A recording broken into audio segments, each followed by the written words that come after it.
de ti, mi Salvador. En este momento también te suplico, háblanos, habla a nuestros corazones, alumbra los ojos de nuestro entendimiento y darle a tu siervo, Dios mío, la gracia suficiente para exponer tu palabra con humildad, con sencillez, con revelación y sobre todo con la verdad de las Escrituras. En el nombre del Señor Jesús. Amén y amén. Así, permaneciendo de pie, vamos a leer una escritura en Proverbios capítulo 3, o el proverbio número 3, versículos 9 y 10. Al terminar la enseñanza tenemos la presentación de un niño al Señor Jesucristo y recordando la programación de la semana. Partiendo desde esta noche tenemos ya el culto radial de lunes a viernes. Usted sabe que a las 8, de 7 a 8 hay un programa radial, un culto radial. De 12 a 1 también hay otro servicio espiritual a través de la radio. Y entre semana también los días miércoles, viernes, también hay servicio en la radio. Dice la Escritura, a ver todos, honra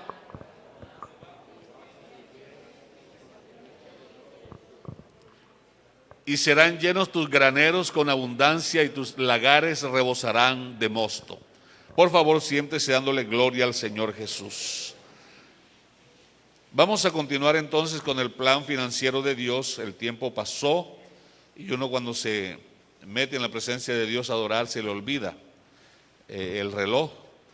Pero bueno, vamos a ver hasta dónde llegamos en el mañana de hoy con la enseñanza. Vamos a hablar entonces acerca de las primicias. Recuérdeme qué temas hemos tratado ya en el plan financiero de Dios. Ninguno de ustedes ha estado en las escuelas anteriores. A ver, recuérdeme uno. Los votos fueron los del domingo pasado. Los votos desde el punto de vista bíblico. ¿Qué otro más? Votos, ofrendas. Cuando somos fieles en lo natural, Dios también nos coloca en lo espiritual. Y el primer tema fue: Dios es el dueño de todo. El hombre es solo un mayordomo. Amén. En el día de hoy hablaremos entonces de las primicias desde el punto de vista bíblico.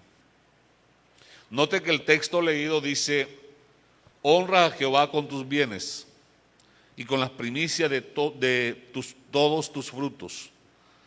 Y entonces serán llenos tus graneros con abundancia y tus lagares rebosarán de mosto.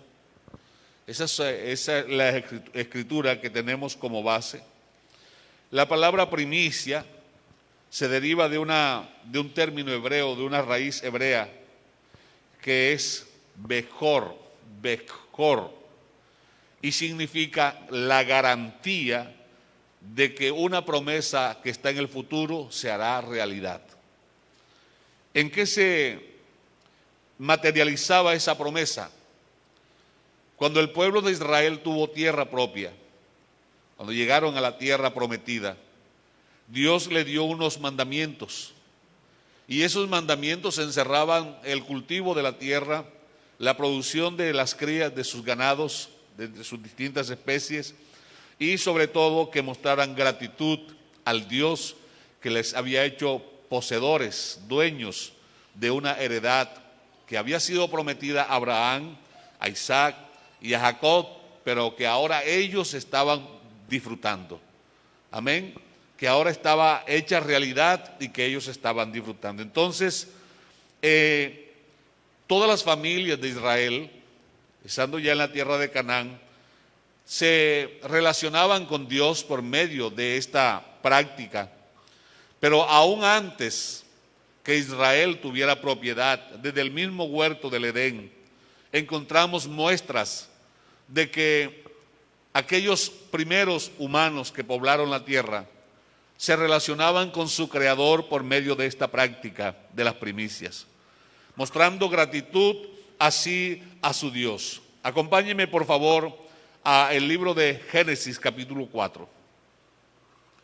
Génesis capítulo 4, y vamos a anotar algo ahí que tal vez lo hemos leído muchas veces, pero pocas veces, valga la redundancia, le prestamos atención a los detalles. Génesis capítulo 4 dice: conoció Adán a su mujer Eva, la cual concibió y dio a luz a Caín, y dijo: por voluntad de Jehová he adquirido varón. Ahí hay un principio. Los hijos llegan a nuestra vida porque Dios lo quiere, ¿verdad? Porque Él es el autor de la vida. Entonces ya ahí nos coloca en un plano de administradores. Seguimos leyendo. Después dio a luz a su hermano Abel, y Abel fue pastor de ovejas, y Caín, ¿cuál fue la profesión? Labrador de la tierra. Continuamos. Y aconteció que andando el tiempo que Caín trajo del fruto de la tierra, ¿una qué? Note que dice trajo una ofrenda. Pero ahora vamos a ver el texto siguiente para que vea la diferencia. Y Abel trajo también de los ¿qué? Y de sus ovejas de los más gordos de ellas, y miró Jehová con agrado a Abel y a su ofrenda. ¿Qué diferencia hay a simple vista entre la ofrenda que trae Caín y la que trae Abel? ¿Ah? No juzgando a la persona, sino simplemente la ofrenda. ¿Qué diferencia notó usted en los dos textos? Regresamos al versículo 3 para que lo vuelvan a leer. Y aconteció andando el tiempo que Caín trajo del fruto de la tierra una ofrenda a Jehová. ¿Lo está notando bien? Versículo 4. Y Abel trajo también ¿de qué? Los primogénitos de sus ovejas, de los más gordos de ellas, y miró Jehová con agrado a Abel y a su ofrenda. ¿Qué palabra hace la diferencia ahí? Primogénito. Primogénito también se deriva de esa misma palabra hebrea, que es, ¿cómo es que yo no sé hebreo? Bejor. Primogénito también se deriva de esta misma raíz. Abel tuvo en cuenta que la ofrenda de él no solamente fuera buena, sino que fuera primicia. Lo primero, primogénito de sus crías. Caín trajo una ofrenda. No necesariamente, pensó él, tenía que ser lo primero. Porque él, como labrador de la tierra, tenía todo el derecho, según él, a disfrutar de lo primero de su trabajo. Entonces, el que trabaja, pues, pensaba Caín, tiene derecho a su disfrute. Y luego entonces que yo disfrute, le doy a Dios. Es el juicio a simple vista del texto bíblico. Pero notamos entonces que Abel, trajo primicia, primogénito al Señor. Ahora vamos al libro de Éxodo, capítulo 34, versículo 22. Éxodo 34, 22. Mire que estoy hablando de Génesis 4, que está antes de la ley, para que no me salga diciendo, no, es que esas enseñanzas que usted está dando son de la ley. Todavía Moisés aquí en Génesis 4 ni existía. Éxodo 34, ahora sí. También celebrarás, ¿qué cosa? La fiesta de las semanas, de las primicias, de la siega del trigo, y la fiesta de la cosecha a la salida del año. Entonces Dios no solamente quiere que traigan la primicia, sino que eso se convierta en una fiesta, que sea un motivo de alegría, que sea un motivo de celebración. Vamos a Deuteronomio 26, 1, 2, 3. Deuteronomio 26, versículos 1 al 3. Ya que la enseñanza es la primicia desde el punto de vista bíblico. Dice: cuando hayas entrado en la tierra que Jehová tu Dios te da por herencia y tomes posesión de ella. ¿Cuánto le costó esa tierra a Israel? ¿Cuánto pagaron por ella? Nada, se la dio Dios. Y la habites. Entonces tomarás de las primicias de todos los frutos que sacares de la tierra que Jehová tu Dios te da. Todos los frutos de la tierra que Jehová tu Dios te da. Y las pondrás en una canasta e irás al lugar que Jehová tu Dios escogiere para habitar allí su nombre. Y te presentarás al sacerdote y te presentarás. No dice que la primicia mándala, no. Tú eres la persona que debe manifestar gratitud. que debe reconocer que si esa canasta está llena de primicias es porque Dios no dejó de enviar la lluvia, porque Dios no dejó de enviar el sol, porque uno puede arar la tierra, sembrar, pero ya hay algo que no le pertenece a uno, eso le pertenece al Creador, y es el control del tiempo. Aleluya. Y Él es el que da la vida, y Él es el que quita la vida, Él es el que prospera nuestro trabajo. Pablo ya en el Nuevo Testamento dice en cuanto al Evangelio: yo sembré, Apolo regó, pero el principio del crecimiento, ¿quién es el que lo da? Dios. Entonces, y te presentarás al sacerdote que hubiere en aquellos días y le dirás: declaro hoy a Jehová tu Dios que he entrado en la tierra que juró Jehová a nuestros padres que nos daría. Saltemos al versículo 10, por favor. Y ahora he aquí, he traído las primicias del fruto de la tierra que me distes, oh Jehová, y lo dejarás delante de Jehová tu Dios y adorarás delante de Jehová tu Dios. Pues la primicia es para el pastor, para Dios. ¿Con qué actitud se debe presentar? Con actitud de alegría y con espíritu de adoración. Amén, mostrándole al Señor esa adoración por haberle permitido cosechar. Porque muchas veces la cosecha está buena y la plaga la echa a perder. O está a punto de recogerse la cosecha y llegó un huracán y todo se fue al suelo. Amén. O sencillamente Roberto, el amigo del que trabaja con el sudor de lo ajeno, o con el sudor de la frente del vecino, entonces se llevó la cosecha antes que tú. Pero tú estás recogiendo gracias a alguien que te cuidó lo tuyo. Entonces, y ahora he aquí, he traído las primicias del fruto de la tierra que me diste, oh Jehová, y lo dejarás delante de Jehová tu Dios y adorarás delante de Jehová tu Dios. 11, por favor. Y todos conmigo, a ver, te alegrarás en todo el bien que Jehová tu Dios te haya dado a ti y a tu casa, así tú como el levita y el extranjero que está en medio de ti. Entonces, a la hora de traer las primicias no debe haber remordimiento, no debe haber tristeza. De ahí nace el principio que el apóstol Pablo cita en el Nuevo Testamento en Corintios, que Dios ama al dador alegre. Es porque estas bases están allá en el Antiguo Testamento. Amén. Dios no quiere hijos quejumbrosos. Dios no se agrada de que algo hagamos para Él con rencor, con amargura, con tristeza. A Dios se le sirve voluntariamente y con ánimo pronto. A Dios se le sirve con alegría porque Él es digno de toda la gloria, de toda la honra, de toda la alabanza y de todo el honor. Ahora, ¿de qué manera estaba el creyente, el levita o el israelita pendiente de la cosecha de la primicia?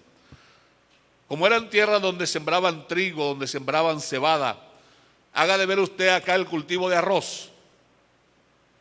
Sembró arroz o sembró ajonjolí, que también es un cultivo muy conocido por acá, o sembró frijol. Usted habitualmente va a recorrer su cultivo, a limpiarlo de la maleza del monte que no le beneficia, y luego entonces que ve que ya las primeras mazorcas ya quemaron la barba, luego que ve que ya el frijolito está de arroz, luego que ve que ya el ajonjolí ya está pelando la vara para cortarse. O sea, la misma planta va indicando el espacio de madurez, el proceso de madurez.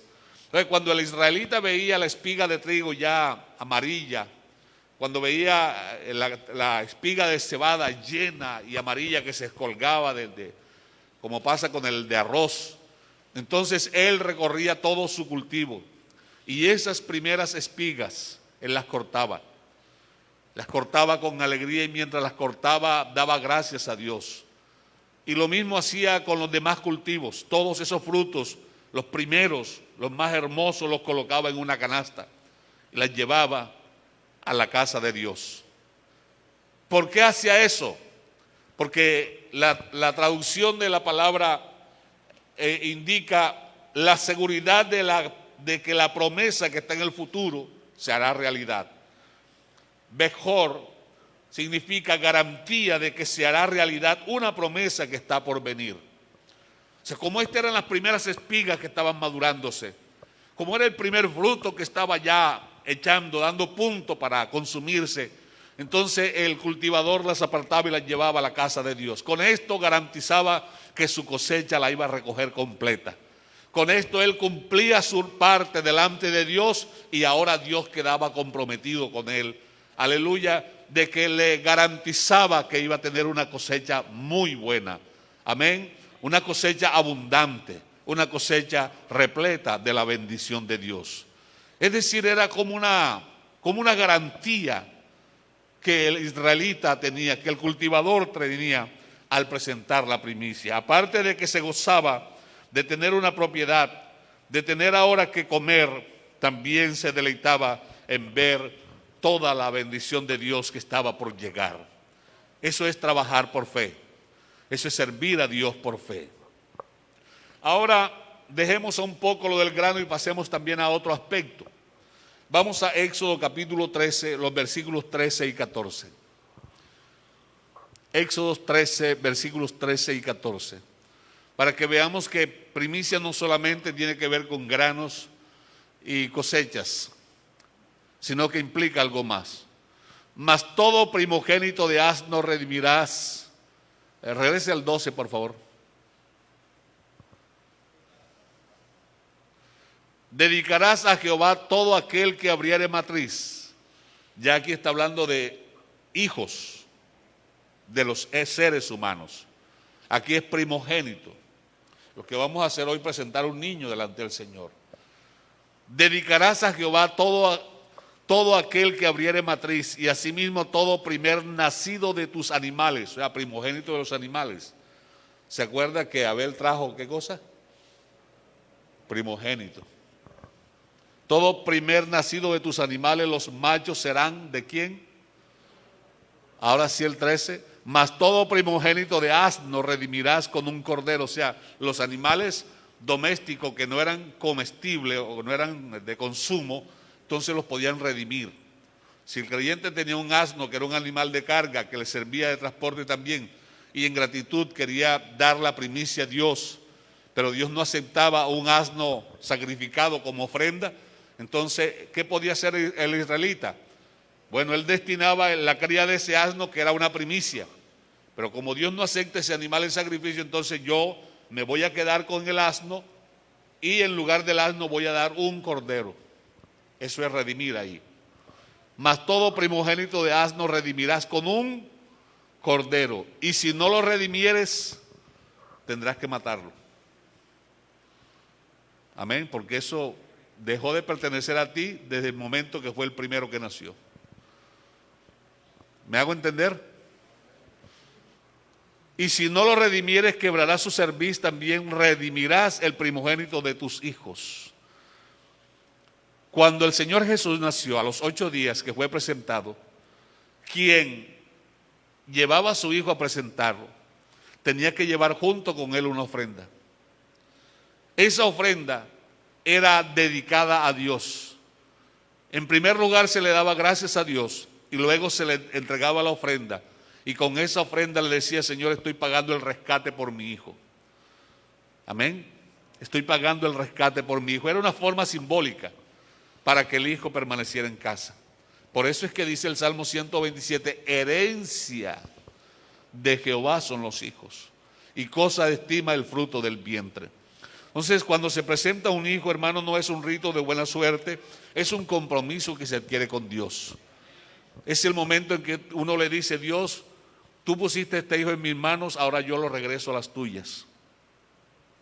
Es el momento en que uno hace un convenio con él para educar a ese hijo en compañía de Dios.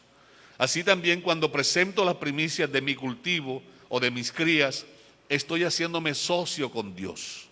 Dios se compromete a prosperar mi cosecha, a prosperar mi trabajo, pero yo me comprometo a serle fiel a Él por gratitud, por su bondad y por su misericordia. Amén, hermanos. ¿Hay alabanza para el Señor? Ahí en Éxodo 22, vamos al versículo 29. Éxodo 22, 29.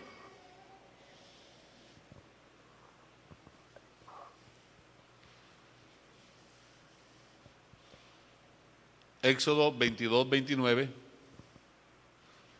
No demorarás la primicia de tu cosecha ni de tu lagar, me darás, ¿qué cosa, hermano? El primogénito de tus hijos. Dios le pidió a Abraham, sacrifícame a tu hijo, al primogénito, al único, al que amas. Y el Señor Jesús es el hijo, ¿qué número de Dios? El primogénito, además del unigénito. ¿Y Dios lo sacrificó o no lo sacrificó? ¿Y lo sacrificó en lugar de quién? De todos los primogénitos que estábamos perdidos, para que ahora viniéramos a hacer también lo que vamos a ver más luego, la primicia de Dios. Pero antes de llegar allá, sigamos en Levítico 23, por favor. Levítico 23, 10. Estoy dándole piso bíblico a la enseñanza. Levítico 23, 10. Habla a los hijos de Israel y diles: cuando hayáis entrado en la tierra que yo os doy y seguéis sus mies, o sea, recojáis la cosecha, traeréis al sacerdote una gavilla. De ahí nace la historia del culto gavillas para Cristo. Gavillas son primeras espigas, lo que le estaba contando ahorita. Amén. Las primeras espigas, el manojo de primeras espigas, de primeros frutos. Y traeréis al sacerdote una gavilla por primicia de los primeros frutos de vuestra siega. Sigo leyendo. Y el sacerdote mecerá las gavillas delante de Jehová para que seáis acepto. Por medio de la gavilla, quien ofrecía la primicia era aceptado luego que el sacerdote ofrecía a Dios lo traído. Vea. Y el sacerdote mecerá la gavilla delante de Jehová para que seáis acepto. El día siguiente del día de reposo la mecerá. Sigo. Y el día que ofrezcáis la gavilla, ofreceréis un cordero de un año, sin defecto, en holocausto a Jehová, o sea, ofrenda de gratitud. ¿Sigo? Su ofrenda será 2/10 de efa de flor de harina amasada, con aceite de ofrenda encendida a Jehová en olor gratísimo. Mire que no dice grato, sino gratísimo. Y su libación será de vino, la cuarta parte de un hin. Vamos hasta el versículo 13. Ese es el 13. Bueno, listo. Al 14, ya un momentico. No comeréis pan, escuche bien esta advertencia. No comeréis pan, ni grano tostado, ni espiga fresca, hasta este mismo día, hasta que hayáis ofrecido la ofrenda de vuestro Dios. Estatuto hasta el año 2022. Así es que dice. Perpetuo es por vuestras edades en donde quiera que habitéis. ¿Qué me iba a decir usted?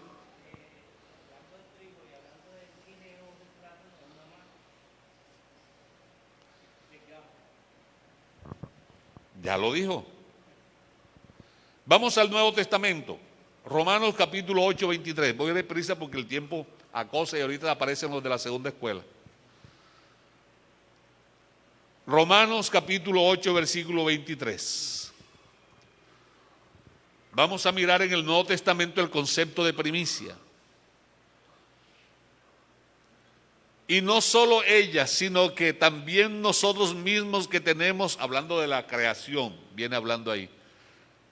¿Tenemos qué cosa? Las primicias de quién. ¿Y quién da el Espíritu Santo? ¿Y por qué Dios se involucra en darle primicia al ser humano?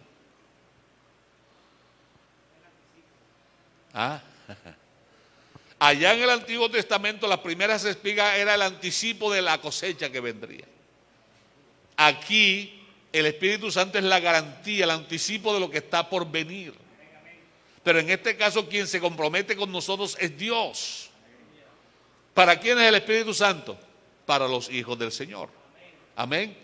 Entonces, que tenemos las primicias del Espíritu, nosotros también gemimos dentro de nosotros mismos esperando la adopción, la redención de nuestro cuerpo. Santiago 1:18. Santiago 1:18. Él, el dueño de todo, de su voluntad nos hizo renacer por la palabra de verdad. ¿Para que qué? Para que seamos primicias de sus criaturas. Anoche le decía a los jóvenes, hay una diferencia. Usted y yo, que hemos tenido la oportunidad, el honor de nacer de nuevo, somos llamados hijos de Dios. Los que todavía no han experimentado el nuevo nacimiento son criaturas de Dios. Primicia de sus criaturas. Pero usted, mi amigo, puede ser primicia también a partir de hoy. Si usted deja que la palabra entre a su corazón y nace de nuevo, usted también será acreedor a esta primicia del Espíritu Santo, para que junto a nuestro hermano mayor es la primicia de los que han resucitado y permanecen vivos. Porque muchos resucitaron cuando Él murió, pero se volvieron a morir. Pero del que ha resucitado y permanece vivo es el Señor Jesucristo, el único. Y el Espíritu que Él nos ha dado es la garantía de que somos sus hijos. Es la garantía de que resucitaremos y es la garantía de que viviremos para siempre. Hay alabanza al nombre del Señor Jesús. 1 Corintios 15:20. 1 Corintios 15:20.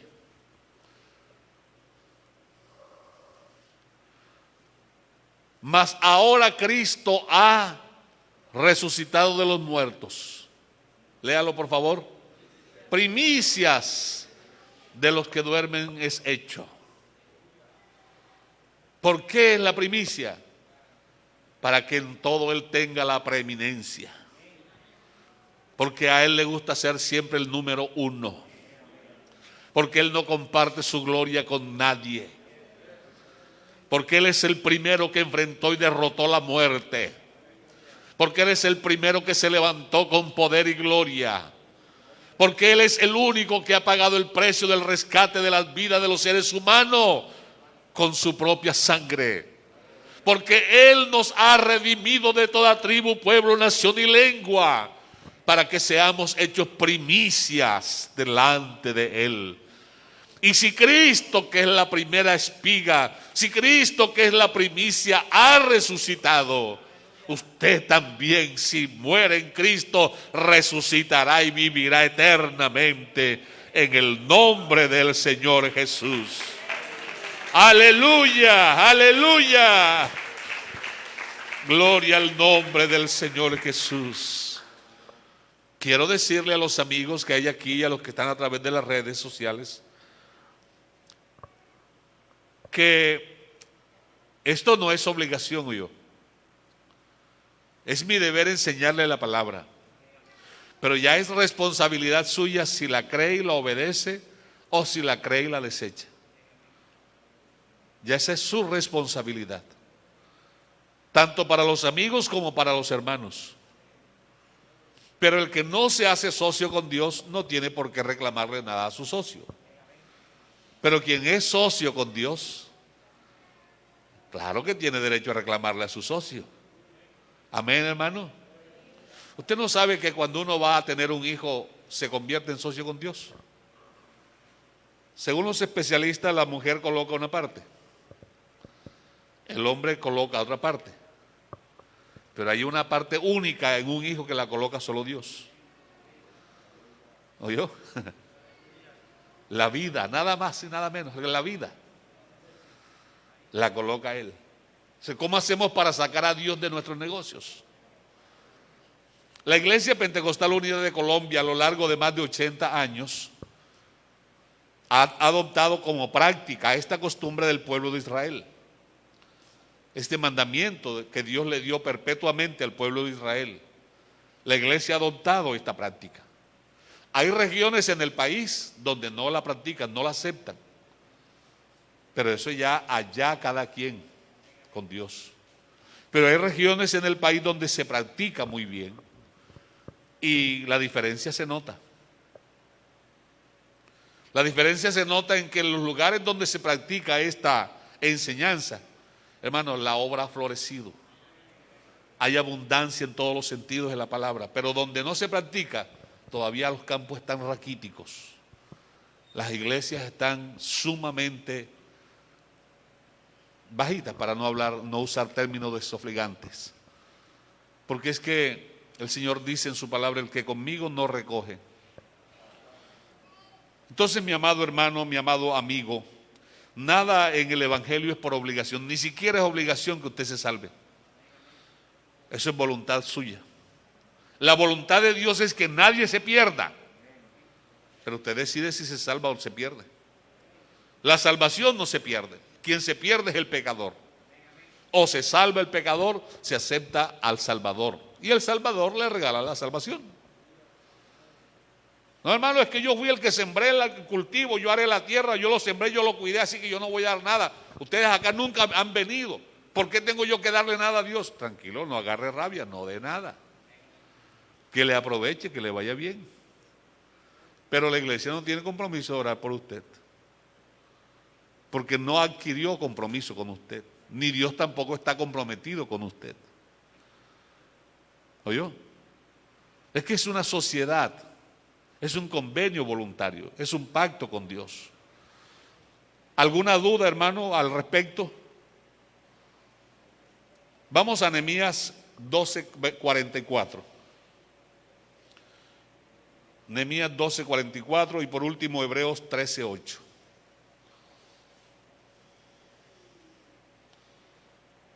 Nehemías 12:44.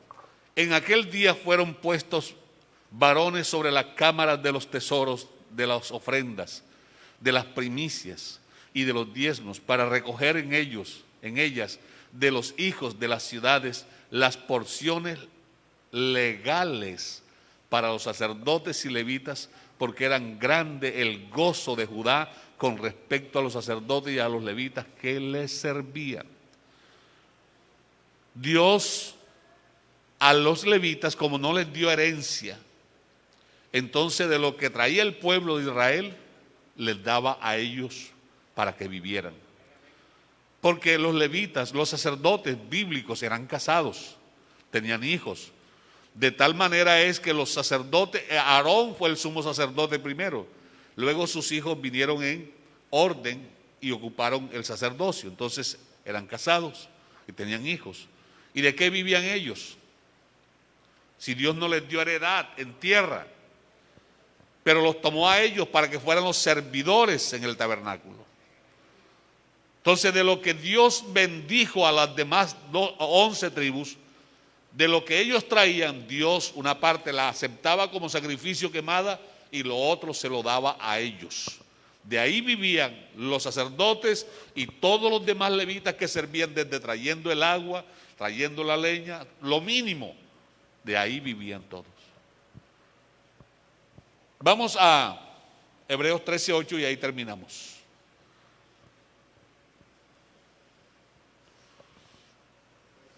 Hebreos 13:8. Usted se lo debe saber de memoria. ¿Cómo es que dice? Jesucristo es el mismo ayer. ¿Cuál será el ayer de Jesucristo? Si nos vamos escrituralmente, tendríamos que decir que ayer es el Antiguo Testamento. Y Él dijo en los días de su carne que era necesario que de Él se cumpliera todo lo que estaba escrito en la ley, los profetas y los salmos, ¿verdad? Y ahora Él le dijo a los judíos: escudriñad las escrituras, porque a ustedes les parece que en ellas tienen la vida eterna, pero ellas, ¿de quién dan testimonio? Del Señor Jesucristo. Dice el apóstol Pedro: los profetas que indagaron acerca de esta salvación, investigaron diligentemente para saber qué tiempo y qué persona indicaba el Espíritu de Cristo que estaba en ellos. ¿Qué espíritu usó a los profetas? Jesucristo, recuerde que es Dios manifestado en carne. Pero antes de manifestarse era el Espíritu que usaba a los profetas para hablarle al pueblo de Israel. Entonces, en el ayer del Antiguo Testamento Jesucristo era el mismo. Hoy en el Nuevo Testamento es el mismo de ayer. Y ahora en el Nuevo Testamento es el mismo de por los siglos de los siglos. Si el Dios de Israel, el Dios de la Biblia no ha cambiado, hermano, y al pueblo de Israel le funcionó, ¿será que si nosotros obedecemos nos funcionará también? De aquí en adelante es su responsabilidad. Colóquese de pie.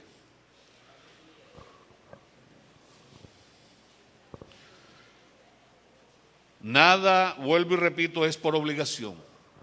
Todo debe ser voluntario, con ánimo pronto y con alegría. No sé usted cómo está, si ha practicado esto, si lo cree, si no lo cree, si lo practica correctamente, si lo hace incorrectamente, si tiene confusiones. Aquí estamos para servirles. Pero lo único que busca Dios es hacernos bien. Yo no busco ni la lástima suya, ni tampoco sus favores. Yo busco frutos que sean el resultado de vivir la palabra de Dios. Cuando uno vive la palabra de Dios, se evidencia en la práctica de que Dios está con uno. Amén, hermanos. Voy a invitar por acá